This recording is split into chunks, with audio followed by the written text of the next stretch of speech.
नमस्कार, मैं हूं प्रवीण। स्वागत है आपका हमारे खास कार्यक्रम हेलो डॉक्टर में। और आज हम मौजूद हैं महाराजा अग्रसेन हॉस्पिटल में और मेरे साथ हैं cardiologist doctor Anil Kumar Sharma. Doctor Anil Kumar Sharma, बहुत बहुत स्वागत है आपका। Thank you very much. सबसे पहले तो आज पहला इंटरव्यू आपका है, तो मैं चाहूँगा हमारे दर्शकों को आप अपना एक छोटा सा इंट्रोडक्शन दें। क्या क्वालिफिकेशन है, क्या एक्सपीरियंस है? Okay, my self doctor Anil Kumar Sharma. मैं महाराजा अग्रसेन हॉस्पिटल में एक कार्डियोलॉजिस्ट हूँ और मैं MBBS MD इंटरनल मेडिसिन और DM कार्डियोलॉजी हूँ। डॉक्टर साहब, दिल से संबंधित ऐसी क्या कुछ बीमारियां हैं, क्या कुछ उनके सिम्टम हैं जिसके बाद एक मरीज़ को डॉक्टर के पास आना ज़रूरी हो जाता है? सबसे पहले तो दिल से संबंधित जो बीमारियां हैं वो मोस्ट कॉमनली एक लेमैन लैंग्वेज जिसको हार्ट अटैक कहते हैं और हम मेडिकल टर्म में जिसको मायोकार्डियल इन्फॉक्शन या एक्यूट कोरोनरी सिंड्रोम कहते हैं। और दूसरे नंबर पे आता है हार्ट फेलियर। हार्ट फेलियर के बहुत सारे कारण हैं। हार्ट फेलियर का मीन्स हार्ट का कमज़ोर हो जाना, हार्ट का डायलिटेशन, हार्ट का साइज़ बढ़ जाना। तो ये सारी बीमारियां हैं। और बहुत सारी बीमारियां जिनको हम अरिथमियाज कहते हैं, जिसमें हार्ट का धड़कन बहुत फास्ट हो जाता है, हार्ट बहुत फास्ट बीट करने लगता है, पेशेंट को पैल्पिटेशन होने लगता है, अपनी धड़कन उसको महसूस अनइजीनेस होने लगता है, उसकी धड़कन उसको महसूस होने लगती है, जिसको हम पैल्पिटेशंस बोलते हैं। और इनके जो सिम्टम्स हैं, मेन सिम्टम्स जो इनके हार्ट की बीमारियों के हैं वो हैं सबसे पहले एक चेस्ट पेन, छाती में दर्द होना, जिसको हम मेडिकल टर्म में एंजाइना बोलते हैं। इसका मेन टिपिकल जो हार्ट का पेन है वो टिपिकल चेस्ट पेन जो है आपका ये मिड स्टर्नल जो हमारा ये बोन है, इसमें पेशेंट को भारीपन होगा, पेशेंट को बहुत सीवियर पेन होगा, इसके साथ पसीना आएगा और वो पेन जो है आपका रेडिएट भी करेगा, या तो जा की तरफ जाएगा, शोल्डर की तरफ जाएगा, जहाँ पेशेंट को left side of the hand. और ज़रूरी नहीं है ये पेन सिर्फ लेफ़्ट साइड पे ही हो, पेन राइट साइड पे भी हो सकता है और पेशेंट को ये पेन अपना इग्नोर नहीं करना है। डॉक्टर अनिल, आजकल आमतौर पर देखा गया है कि युवाओं को भी हार्ट अटैक हो रहा है, ऐसे कई सारे केसेस सामने आ रहे हैं, तो ऐसा क्यों हो रहा है और इसको कैसे रोका जाए? जैसे सर, युवाओं में जो कारण हैं हार्ट के वो ओल्ड एज से थोड़े अलग हैं।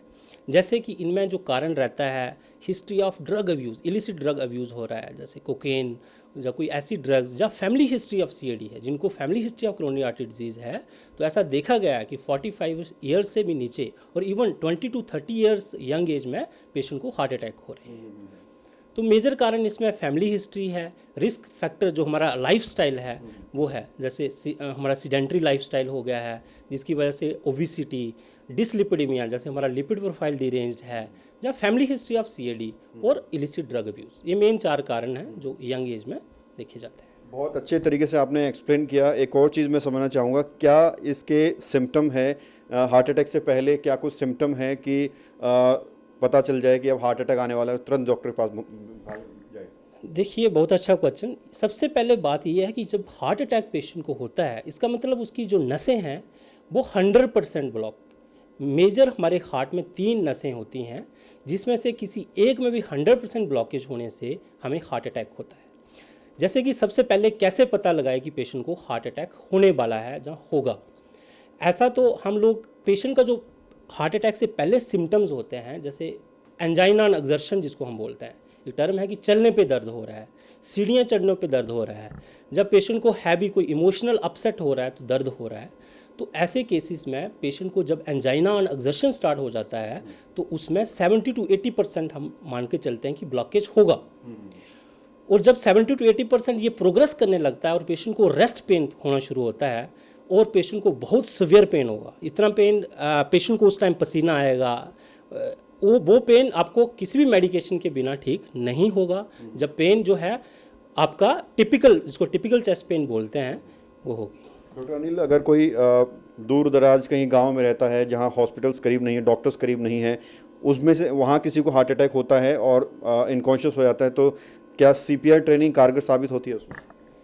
यस, देखिए, हार्ट अटैक में ऐसा कहा गया है, लिटरेचर ये कहता है कि 30% लोग जिनको एक हार्ट अटैक होता है वो हॉस्पिटल ही नहीं पहुंच पाते हैं, उनकी डेथ हो जाती है, BP उनका कम हो जाता है, हाइपोटेंशन। और ऐसे पेशेंट्स को टाइम इज़ द मसल, हमारे एक बुक में एक टर्म है कि टाइम इज़ द मसल, मतलब जितना टाइम इलैप्स होगा उतना ज़्यादा हार्ट का मसल डेड होना स्टार्ट हो जाएगा, जिसको हम रिकवर नहीं कर सकते। तो जल्दी से जल्दी आपको हॉस्पिटल में पहुंचना है, आपके नियर बाई हॉस्पिटल में 2 टेस्ट अर्जेंटली करवाने होते हैं किसी भी हार्ट अटैक में। एक तो ECG 12 लीड ECG और एक ट्रॉप्टी टेस्ट होता है। एक CPR ट्रेनिंग होती है, CPR प्रोसीजर होता है, वो फॉलो कर सकते हैं? यस, बट उसमें ये है कि पेशेंट को कार्डियोपल्मोनरी ससिटेशन जो आप CPR कह रहे हैं उसकी एक अलग गाइडलाइंस हैं। नो डाउट हर एक इंसान को इसकी नॉलेज होनी चाहिए और हमें मास लेवल पे, कम्युनिटी लेवल पे इसकी एजुकेशन देनी चाहिए। CPR is beneficial. अगर पेशेंट कार्डियोजेनिक शॉक में है, सारी वो ACLS और VLS गाइडलाइंस के हिसाब से CPR को फॉलो करना चाहिए। डॉक्टर साहब, एक बहुत अहम सवाल है, शायद हमारे दर्शक भी जानना चाहते होंगे। गैस जब बनती है तो कुछ लोग दिल की प्रॉब्लम, दिल की वजह से कोई दर्द होता है तो उसको गैस समझ के लोग इग्नोर कर देते हैं, तो डिफ्रेंशिएट आप कैसे करेंगे नॉर्मल गैस को और हार्ट की प्रॉब्लम को? यस, बहुत अच्छा क्वेश्चन आपका। ये जो एसिडिटी रिलेटेड पेन है ये यूजुअली एपिगैस्ट्रिक रीजन में रहती है। एपिगैस्ट्रिक बोले तो ये मैदे के हिस्से में रहेगी, बट ज़रूरी नहीं है। वही पेन जिस पेशेंट को रिफ्लक्स हो रहा है, GERD जिसको हम बोलते हैं, गैस्ट्रोफेजियल रिफ्लक्स डिजीज़, वो उसका जैसे खट्टा पानी होना कहते हैं, तो उसका क्या होता है कि पेन ऊपर right side of the chest या लेफ्ट साइड ऑफ चेस्ट पेन में भी चेस्ट में हो सकती है। ऐसी पेन को हार्ट की पेन से कैसे डिफ्रेंशिएट करना है, ऐसे जैसे मैंने पहले ही बताया कि जो हार्ट की पेन है आपको टिपिकल एक मुट्ठी के बराबर का एक दबाव रहेगा हार्ट के ऊपर, जैसे कि आपका एक खिंचाव हो रहा है, बहुत ज़्यादा भारीपन महसूस हो रहा है, और वो पेन एक रेडिएट करती है, एक डर्माटोमल डिस्ट्रीब्यूशन में जाती है और बहुत सीवियर पेन होती है और उसके साथ पसीना आता है। ये एक pain typical chest pain, but कुछ ऐसी कंडीशंस हैं जिसमें एटिपिकल चेस्ट पेन जो कि मिमिक करती है एसिडिटी रिलेटेड पेन से। सो एसिडिटी रिलेटेड पेन को हमें इग्नोर नहीं करना चाहिए, उसमें हमें ECG करवा के पेशेंट को रूल आउट करना चाहिए कि ये एसिडिटी रिलेटेड पेन है या हार्ट अटैक की पेन। एक बार अगर हार्ट अटैक हो जाए उसके बाद दूसरे से बचने के लिए क्या कुछ करना चाहिए? यस सर, इसको हम लोग जैसे एक प्रिवेंशन के तौर पे हर एक जो हार्ट अटैक का पेशेंट है उसको नियर बाई कार्डियोलॉजिस्ट से या अपने जनरल फिजिशियन से मिलना चाहिए सबसे पहले। उसकी जो भी जांच, फर्दर जांच होगी, ECG, ट्रॉप्टी और एंजियोग्राफी या एकोकार्डियोग्राफी करवानी चाहिए। उसके बाद अगर एंजियोग्राफी पे उसको ब्लॉकेज आता है तो हम आर्टरी को स्टेंट करते हैं। स्टेंटिंग जिसको हम लोग एंजियोप्लास्टी कहते हैं वो की जाती है, और उसके बाद पेशेंट को दवाइयाँ दी जाती हैं। उसको हम सेकेंडरी प्रिवेंशन बोलते हैं। जैसे पेशेंट को एक बार हार्ट अटैक हो गया और दूसरी बार उसको बाकी नसों में ना हो, जो आपको स्टेंट डाला गया है वो ब्लॉकेज ना हो, तो उस केस में आपको पेशेंट को जो मेडिकेशन है रेगुलर फॉलोअप पे रहना चाहिए, और पेशेंट को जो मेडिकेशन दी जाती हैं उसमें डाइटरी एडवाइस भी दी जाती है। डॉक्टर साहब, आपने जिस तरह से बताया कि हार्ट अटैक से पहले दर्द महसूस होता है, घुटन महसूस होती है, कुछ लोग ये भी शिकायत करते हैं कि घबराहट बहुत ज़्यादा हो रही है, पसीना नहीं आ रहा है, घबराहट हो रही है, तो क्या वो भी हार्ट अटैक का सिम्टम हो सकता है? यस, वो भी एक एंजाइनल इक्विवेलेंट हो सकता है। पेशेंट को एक किस्म का बेसिकली ज़रूरी नहीं है कि हार्ट अटैक के सिम्टम टिपिकल चेस्ट पेन करके प्रेजेंट करें। सिर्फ प्रोफ्यूज स्वेटिंग, डायफ्रोसिस जिसको हम अपनी टर्म भाषा में कहते हैं, वो हो रहा है। जब पेशेंट को घबराहट महसूस हो रही है, वो एंग्जाइटी के कारण भी हो सकती है, लेकिन हमें एक ECG करवा के पेशेंट को रूल आउट कर लेना चाहिए कि ये हार्ट अटैक का सिम्टम तो नहीं। ठीक है। महाराजा अग्रसेन हॉस्पिटल में कार्डियोलॉजी डिपार्टमेंट में क्या कुछ स्पेशलिटीज़ हैं, और अगर आपसे कोई मिलना चाहे तो क्या कुछ टाइमिंग रहेगा?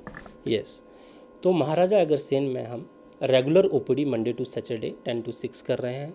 उससे routine 2D echo, stress echocardiography, TMT, Holter और एंजियोप्लास्टी एंजियोग्राफी हो रहा है, जिसमें हम रेगुलर अगर पेशेंट को इमरजेंसी सुविधाएं जैसे कि चेस्ट पेन हो रहा है और नियर बाई आपको एंजियोग्राफी, प्राइमरी जिसको हम एंजियोप्लास्टी बोलते हैं, कि हार्ट अटैक हुआ और इमीडिएटली विद इन आपको विंडो पीरियड, जो विंडो पीरियड रहता है वो 0 to 12 आवर्स जो हम मान के चलते हैं, उसी क्यों टाइम इज़ द मसल, जैसे जैसे टाइम लैप्स करेगा वैसे वैसे आपका हार्ट का मसल डैमेज होना स्टार्ट करेगा, वो डेड हो जाएगा, तो उसको सेव करना एक हमारी प्राथमिकता रहती है। तो ऐसे में हम प्राइमरी PCI भी सुविधा भी उपलब्ध है यहाँ पे। बहुत बहुत शुक्रिया सर बात करने के लिए। Thank you very much. तो ये थे मेरे साथ डॉक्टर अनिल कुमार शर्मा, जिन्होंने दिल से जुड़ी बीमारियों के संबंध में बातचीत की और बहुत सारी ऐसी बातें बताई जो आपको जानना ज़रूरी है और आपके काम भी आएगी। कैमरा जर्नलिस्ट नीरज साथ प्रवीण, इंडिया टाइम 24 न्यूज़। खबरों से खबरदार रहने के लिए चैनल को सब्सक्राइब करें और प्रेस करें बेल आइकन।